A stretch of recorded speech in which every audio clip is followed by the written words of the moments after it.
जय हिंद दोस्तों। स्वागत है आपका एक बार फिर से हमारे और आपके प्यारे से यूट्यूब चैनल 92 एडू पर। तो आज हम लेकर आए हैं BSc second year minor physics का एक और नया टॉपिक, और यूनिट 5 का हमारा टॉपिक है मैक्सवेल के समीकरण। सबसे इंपॉर्टेंट टॉपिक है हमारा मैक्सवेल के समीकरण यूनिट 5 का। ठीक है, तो चलिए शुरू करते हैं हमारा मैक्सवेल के समीकरण वाला टॉपिक। तो सबसे पहले हम छोटा सा इंट्रोडक्शन करेंगे इसके बारे में। तो मैक्सवेल ने 1864 में विद्युत चुंबकत्व की पूर्ण व्याख्या के लिए 4 समीकरण प्रतिपादित किए। जो मैक्सवेल के 4 समीकरण हैं, इस वीडियो में हम मैक्सवेल के चारों समीकरणों का प्रूफ देखेंगे। ठीक है, तो मैक्सवेल के जो 4 समीकरण हैं उसकी वो विद्युत चुंबकत्व की पूरी व्याख्या करते हैं। मैक्सवेल के चारों समीकरण विद्युत चुंबकत्व की पूर्ण व्याख्या करते हैं। ठीक है, इन्हें मैक्सवेल के समीकरण कहते हैं। ये समीकरण प्रकृति के मूल नियम भी कहलाते हैं, अर्थात ये समीकरण विद्युत चुंबकीय क्षेत्र की पूर्ण व्याख्या करते हैं। तथा इन समीकरणों से ये निष्कर्ष निकलता है कि एक त्वरित आवेश मतलब उसका वेग बदलता रहे।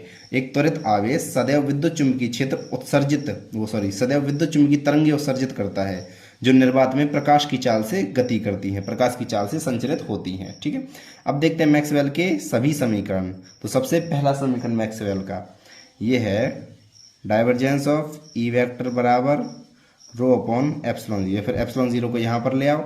तो यूनिट 1 में हमने पढ़ा है एप्सिलॉन जीरो इंटू ई वेक्टर बराबर डी वेक्टर होता है। तो या डाइवर्जेंस ऑफ डी वेक्टर बराबर रो, या फिर del operator dot D vector बराबर रो। ठीक है, पहला समीकरण ये हो गया। और यहाँ पर एप्सिलॉन जीरो इंटू ई वेक्टर बराबर डी वेक्टर होता है। ये हमने यूनिट 1 में पढ़ा था, जब डीईपी में रिलेशन पढ़े तो वहाँ पर हमने ये पढ़ा है। इसके बाद दूसरा समीकरण ये हो गया प्रथम इक्वेशन, ये हो गया द्वितीय इक्वेशन। ठीक है, द्वितीय इक्वेशन क्या है, curl of E vector is equal to minus del B vector upon del T. और इसके जो कंप्लीट नोट्स हैं इस वाले टॉपिक के वो आपको वीडियो के एंड में पूरे मिल जाएंगे मेरे। ठीक है, जो भी जहाँ पर मैं बोल रहा हूँ वहाँ क्या लिखना है कैसे लिखना है वो सब एंड में आपको मिल जाएंगे। इसमें सिर्फ मैं समझा रहा हूँ आपको। या फिर इसे इस प्रकार से लिखते हैं, del operator cross E vector curl का मतलब होता है cross vector minus del B vector upon del T. ये द्वितीय इक्वेशन मैक्सवेल का ये हो गया पहला इक्वेशन, और ये हो गया दूसरा इक्वेशन। इसके बाद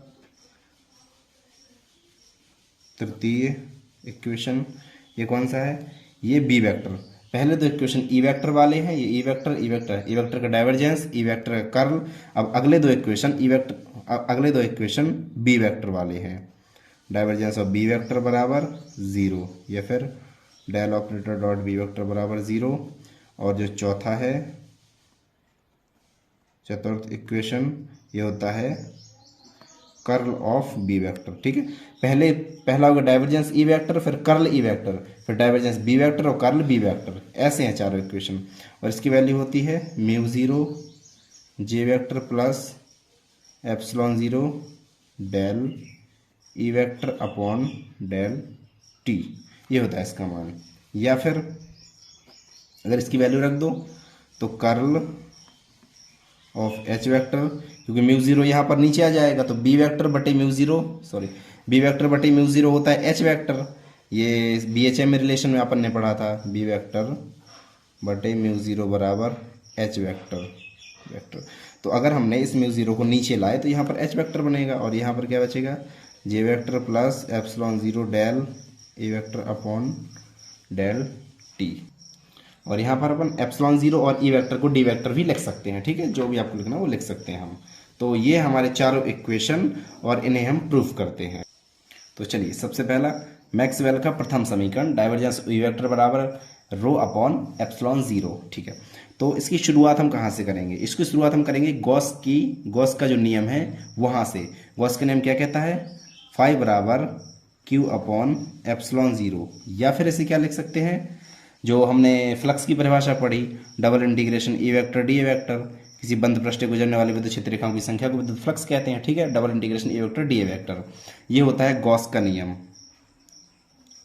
गॉस के नियम से। ठीक, गॉस के नियम से पहली लाइन हम गॉस के नियम से चलाएंगे। उसके बाद जब अभी हमने पिछली वीडियो में मैंने बताया है कि आवेश घनत्व, अगर हमें आयतन आवेश घनत्व निकालना है तो Q बराबर ट्रिपल इंटीग्रेशन लगाते हैं। अगर पृष्ठीय आवेश घनत्व डबल इंटीग्रेशन, रैखिक आवेश घनत्व में सिंगल इंटीग्रेशन। तो ट्रिपल इंटीग्रेशन हम लगाएं क्योंकि हम आयतन आवेश घनत्व निकाल रहे हैं। आयतन आवेश घनत्व रो इंटू डी वी, ठीक है ना, रो इंटू डी वी। अब इसके बाद तो इसमें हम Q का मान रख देते हैं इक्वेशन नंबर 1 में। फ्रॉम इक्वेशन फर्स्ट Q का मान यहाँ पे रखेंगे, फाई इक्वल टू अब 1/ε0 triple integration rho D V, number दूसरे से डाल दो। और फाई की जगह हम ये भी लिख सकते हैं यहाँ पर ई vector D A vector double integration, ठीक है, क्योंकि हम इन दोनों को लेंगे। फाई तो मैंने ऐसे लिख दिया, यहाँ पर फायदा हम इन दोनों को लेंगे, अभी आगे जब लाइन हम चलाएंगे इन दोनों को लेंगे। अब गॉस डाइवर्जेंस प्रमेय से, गॉस डाइवर्जेंस प्रमेय ये फर्स्ट ईयर में हम पढ़ चुके हैं और सेकेंड ईयर में भी कई बार इसका यूज़ हो चुका है कई थ्योरम्स में। तो गॉस डाइवर्जेंस थ्योरम क्या थी, ई वेक्टर डी ए वेक्टर, यहाँ पर ई वेक्टर की जगह कोई सा वेक्टर ले आओ, A vector D A vector बराबर triple integration divergence of E vector into D V. किसी सदिश का पृष्ठीय समाकलन उसके डाइवर्जेंस के आयतन समाकलन के बराबर होता है, ये कहती है हमारी गॉस की डाइवर्जेंस प्रमेय। अभी क्वेश्चन नंबर 2 और 3 देखो, ये दोनों पक्ष बराबर हैं तो इन दोनों की तुलना कर देंगे। ये दोनों सेम हैं तो हम इन दोनों की तुलना कर देंगे। तो उन दोनों की तुलना करने पर triple integration divergence of E vector D V बराबर 1/ε0 triple integration rho D V, ठीक है। इस तरफ और इस तरफ दोनों की तुलना कर दी। अभी इक्वेशन नंबर 2 और 3 की हमने तुलना कर दी। अब इसे अंदर गुणा करके इस तरफ पक्षांतर कर दो, इस तरफ ले आओ। तो triple integration divergence of E vector minus rho upon ε0 into D V बराबर 0। देखो इसे हमने अंदर गुणा कर दिया और इस तरफ ले आए और ट्रिपल इंटीग्रेशन को और डी वी को हमने कॉमन ले लिया, तो अंदर इतना बस बचेगा। ये इस तरफ प्लस से माइनस में आएगा तो माइनस में यहाँ पर ये आ जाएगा। अब इसका हम 3 बार अवकलन कर दें, यहाँ पर समाकलन है 3 बार अवकलन कर दें, 0 का 0 रहेगा और ये तीनों समाकलन हट जाएंगे। तो डाइवर्जेंस ऑफ ई वेक्टर बराबर रो अपॉन ε0 और ये हमारा मैक्सवेल का प्रथम समीकरण। या फिर अगर ε0 इंटू ई वेक्टर बराबर डी वेक्टर तो डाइवर्जेंस ऑफ डी वेक्टर बराबर रो, ये मैक्सवेल का प्रथम समीकरण प्रूफ हुआ। इसके बाद अब हम प्रूफ करेंगे मैक्सवेल का द्वितीय समीकरण, सेकेंड इक्वेशन। तो अब मैक्सवेल के द्वितीय समीकरण का प्रूफ हम करते हैं। द्वितीय समीकरण के प्रूफ के लिए शुरुआत हम कहाँ से करेंगे, शुरुआत इस बार हम करेंगे फैराडे के विद्युत चुम्बकीय प्रेरण के नियम से। फैराडे के प्रेरण का नियम, पहला नियम तो ये बताता है कि विद्युत चुम्बकीय प्रेरण विद्युत वाहक बल प्रेरित हो जाता है, प्रेरित विद्युत वाहक बल उत्पन्न हो जाता है, ठीक है। और द्वितीय नियम हमें ये बताता है कितना प्रेरित विद्युत वाहक बल उत्पन्न होता है। तो द्वितीय नियम ये बताता है कि E बराबर minus D phi upon D T, जो प्रेरित विद्युत वाहक बल का मान होता है वो फ्लक्स में परिवर्तन की दर के ऋणात्मक दर के समानुपाती होता है, ठीक है।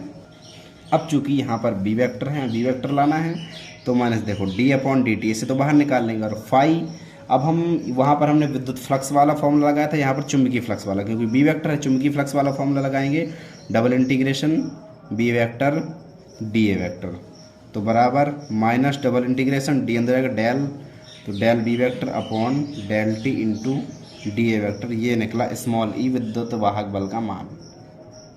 अब इसे इक्वेशन नंबर हम डाल देते हैं 1।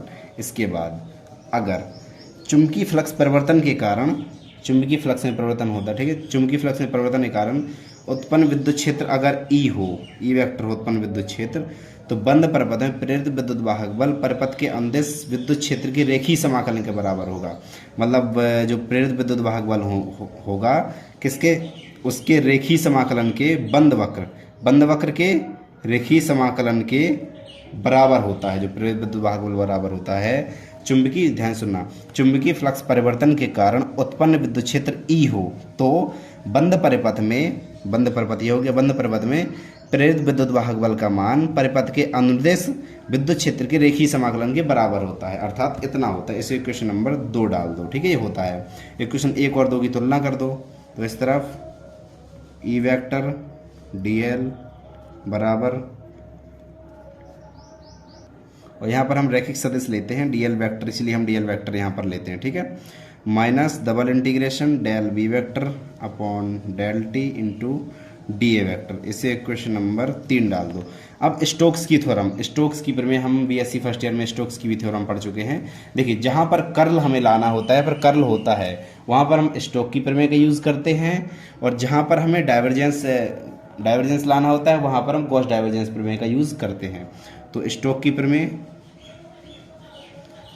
क्या कहती है, ई वेक्टर डीएल वेक्टर बंदोबस्त का रेखीय समाकलन उसके कर्ल के पृष्ठीय समाकलन के बराबर होता है, ये कहती है हमें, ठीक है, उसे कर्ल के पृष्ठीय समाकलन के बराबर होती है, ये स्टोक्स की थ्योरम हमें कहती है।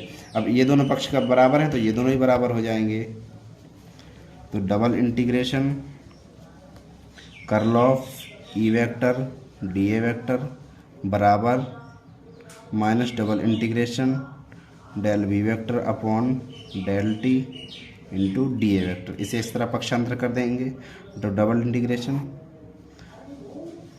Curl of E vector plus del B vector upon del T D A common आ जाएगा बराबर 0।